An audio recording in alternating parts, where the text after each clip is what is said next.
and they've been given their 2-year bans and fines. And I've seen him on a session before, and he does like to break out the old mic. Hello everybody, and welcome to another video on Gilesy and Steve.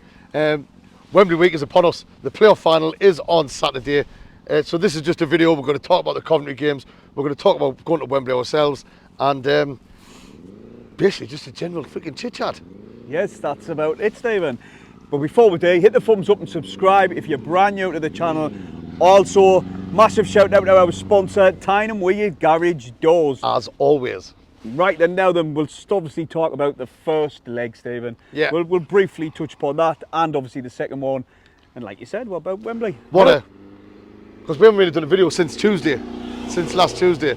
And today as well, don't know if you know this, Paul, but today is 3 years to the day when we won at Wembley against Wickham. Is it 3 years? It is indeed, it is indeed. So, you know what I mean? It could be an omen. Could be, mate. Could be an well, omen.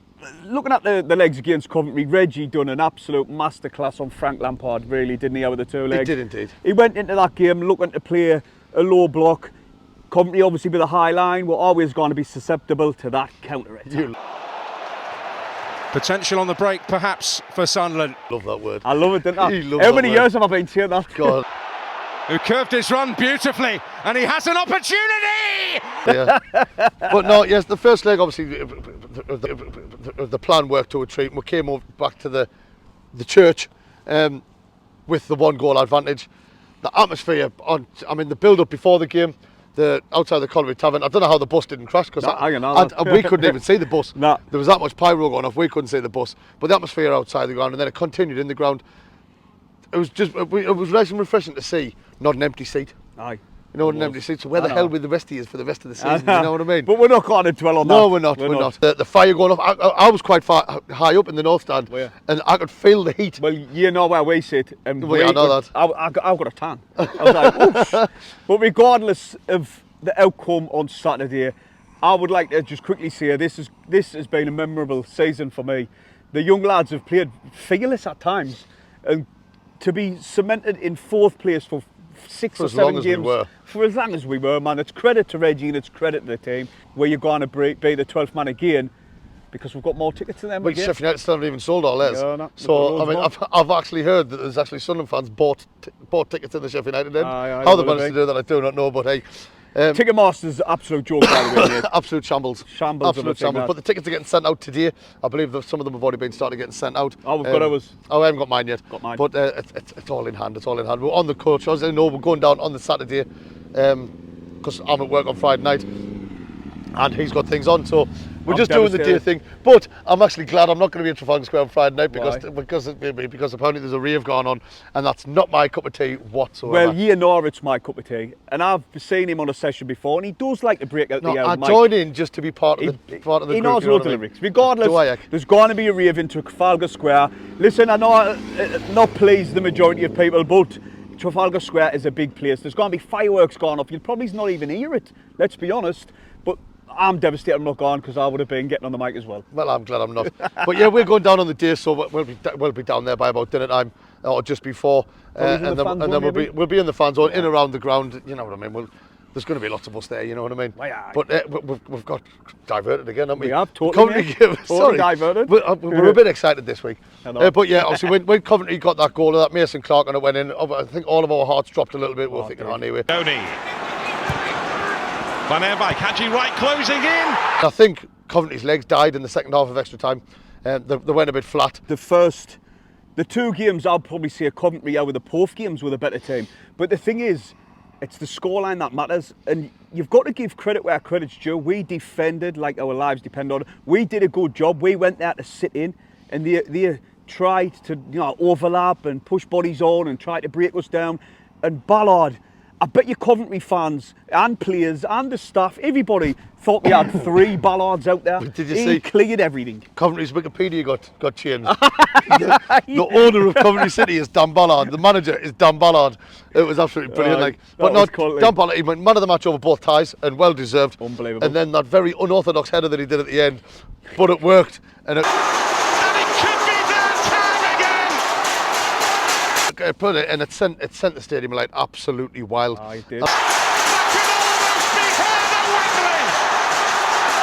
mean, the scenes at the end, obviously there was a few people, well, quite a few people run on the pitch afterwards.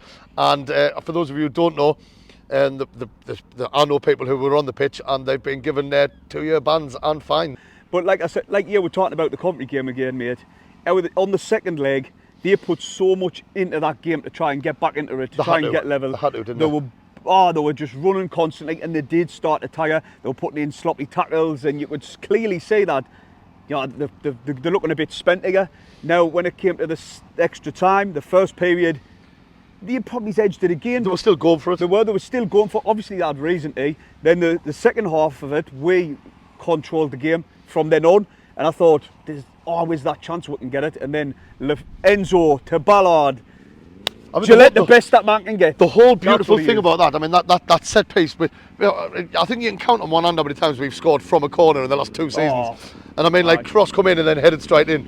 And Enzo Lafay, I never seen this at the time, I seen it back in the video. Enzo Lafay, before he takes it, actually kisses the ball before he puts it down and whips it in for Dan Ballard's header. Just before he done that, mate, he was taking a lifetime to walk to the corner. I was thinking, mate, we've got seconds to go on, hurry up, what you doing? But it was all part of his master plan. Of course it was. Of course it was. I mean, one of the funniest parts was Dan Ballard not being able to take his frigging top off.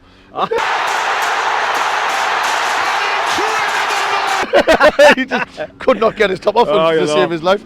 But he got it off, swung around his head. Dennis Serkin, who'd been subbed, by the way, and he got subbed. He walked off the east stand side of the pitch, walked round, and he just got to Reggie LeBrie to shake his hand, and then he started walking down the dugout and he just looked up for the corner, and then he sprinted across the pitch and stage dive into the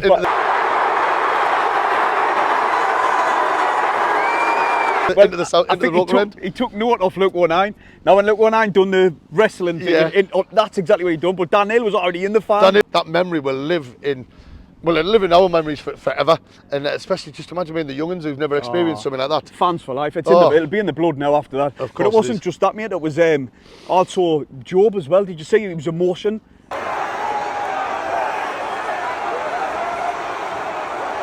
The emotion on Job when he kicked the beach ball, it was just, he didn't know what to do, he said. He just couldn't believe the scenes. He was crying and that. Chrissy Rigg was crying his eyes out as well, you know what I mean? And there's never wrong with crying, because I was an emotional wreck. I really was. I really was. It's understandable though, mate. The scenes, like I've said before, were better than Wembley with Wycombe Wanderers in my eyes. And I know how much that meant to me, getting out of League One, finally going into the Championship. But that was more emotion. It's because of the way it came. It did. Because it was the last second, and in the background on all the sponsor boards, it had Till the End. It was just, it just couldn't have went any better. It really couldn't have. And like I say, we're on our way to Wembley against Sheffield United. We're not going to go too much about the game because we're going to wait until the previews come out. The press conferences come out, and then we're going to do a preview on the actual game itself. But Wembley, obviously, thousands of years are going down to Trafalgar Square on Friday night. Millions! Millions and millions! The millions! But yeah, they're going down. It's going to be an amazing atmosphere. We've done the Trafalgar Square before, as you know. We know it's mint, we know it's great. We wish we could be there, but we cannot. But the important thing is we're going to be there for the day, and we're going to be in and around we're going to be outside the ground before the game, and then in the ground, hopefully watching us get the job done. I say that there's only so much we can talk about in this video because we've obviously wanted to do our sort of press preview, to the Sheffield United versus Sunderland at Wembley video coming later on in the week. But like I said, the lads, I want to talk about more like how well they have done this season, Stephen, how much effort they've put in. I know we're dropped off at the end of the season, and we've seen some fans questioning Reggie, saying they want him out and stuff, and he's not capable to attack Sunderland at the next level, etc. Well, we spoke about that with Nick Barnes last week, didn't we? We did. When we spoke to Nick Barnes, when I professionally interviewed Nick Barnes and David Bruce. Very good job, by the way. Thank you very much. I'll not be that as professional on Saturday, I'll tell you that. Definitely not. But we said, like, my opinion is that it's been a good season regardless what happens. Yes, we did drop off a bit, and because of how we started the season, people were getting a bit frustrated by it, you know what I mean? But last season we finished 16th, this season we finished 4th. We finished 4th in March, you know what I mean? We finished and now we've got, on Saturday, we've got our biggest game in recent history coming up, and I know we're all going to be there. We're going to be the 12th man, like Jazzy said, and the atmosphere is going to be mint. I might be up in the gods, but hopefully the gods are with us that day, do you know what? And they get us through. Where we sat last time, you couldn't really map the game out. It's a bit similar to where I was sitting in the stadium. So bigging up a little bit not saying right a at the little top, bit. like. I'm going to be sitting next to the birds. You know what I mean? Someone's just redlining a motorbike there. I know, there's someone doing the motorbike lessons or something down the background, but hey, it's part And and he parcel. took off down the river. It is I. But let us know what are you doing. Are you going down Friday? Are you going down Saturday? I mean, I'm going down with 2 slabs of beers. Not just for me, by the way. But then again, one for on the way down, one for on the way back. You know what I mean? Right, and on the way down, obviously, I'm a lightweight, so I'm going to have to take me time. I'm not going to try and put too many away because I do want to bring you a good video as well. And also, I know you sorted out for Wickham, you did. But for those of you who remember the Portsmouth game, I was down. I didn't do this then, did I? No, he didn't do this then, but he nearly didn't get into Wembley because he was that mortal. It was his lass and his mother-in-law were going absolutely apeshit with him. He was hanging out with the barriers and everything. Well, the stairs and were he only outside there. had 3 cans. The stairs what's outside of Wembley. They've got rails, obviously. I jumped on the rails and went to slide down. I fell out backwards, rolled down the stairs, and a Portsmouth fan was helping us up. Of all fans was helping us. I was just a wreck. Well, this time I've learnt my lesson. I'm going to try and sort the session out. And I mean, the build-up this week, I mean, I've been in the club shop about 15 times. Have you? And the thing, I mean, obviously I've got my away top, and I've got the away top for the Which Bears. one you wearing? The one we're wearing on the the day. I've been trying my best. I've been trying my best to get the bucket hat to match the away top, You can't. and I couldn't get one for love nor money. I found one and I went to get it, and I wouldn't have got it until after Wembley, so that's no good. And then the other one that was sold out, I was like, for God's sake. Well, I'm wearing the red and white Cowies one. Now, a few years ago, Yeah. I've had that ordered, and it should be here now, really, as I'm digging this. So I cannot wait to wear it. I don't suit bucket hats anyway, to be fair. Like, Now so, the you know, make me it'll head be to all like right. that. But no, the atmosphere is going to be amazing down there. The journey down is going to be class as well. All the coaches, whether you're down there on Friday or Saturday, the atmosphere is going to be bouncing. We need to carry it on the Saturday. Outside the ground, as always, will be entertaining and very atmospheric. The amount of pyro I've seen being sold is absolutely ridiculous. I've got my pyro already. Have you? No, I haven't got mine. Well, I'm not getting any. It's not mine. It's I'm not getting any. I spent 15 years in the army playing with pyro. You know what I mean? Shut up, man. You see the last scenes in Trafalgar Square. If you haven't seen it and you're new to the channel, he was getting chased off the security guard with a pyro over his head, and he was running around in the fans hub with a pyro guard off. But did he catch us? Did he catch us? No, did he didn't. bollocks? But no, it's going to be really good. Please, if you want to get on the channel, just come up and ask us. Well, you're not one of these who gone around saying, do you want to get on the channel? Just come and ask us and we'll get you started. But obviously, whether you're wearing the red and white or you're wearing the away top, wear your colours with pride. We will be. We'll be down there. We'll be videoing what we can on the day. And that's it for this one. Just a little short one. It is just a short one. Come back on the channel. Maybe it could be tomorrow. I think it'll be tomorrow when the press conference is. Oh, I hope it's tomorrow. And then we'll talk more in depth about the Sunderland and the Sheffield United game. We'll get into lineups and then after that it'll be it'll be D-Day. D-Day. Oh, my stomach turned there like. No, that's the first time. Like the team I was worried about, which is like most of you, the team I was worried about in the playoffs was Coventry. We've been there and we've done that. Aye. So now this is a one-off game. Regardless of what happens, we're going to be behind the lads. Me personally, I think it's a brilliant season. Regardless of what happens, obviously it'll be slightly better if we win. The way they've performed throughout the season, they're all in the shop window basically as well. They've got to show what they can do.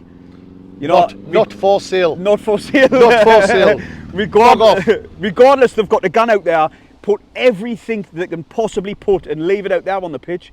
They've got to just give the full and the all. If they do that, we'll obviously do our part. Let them do their part.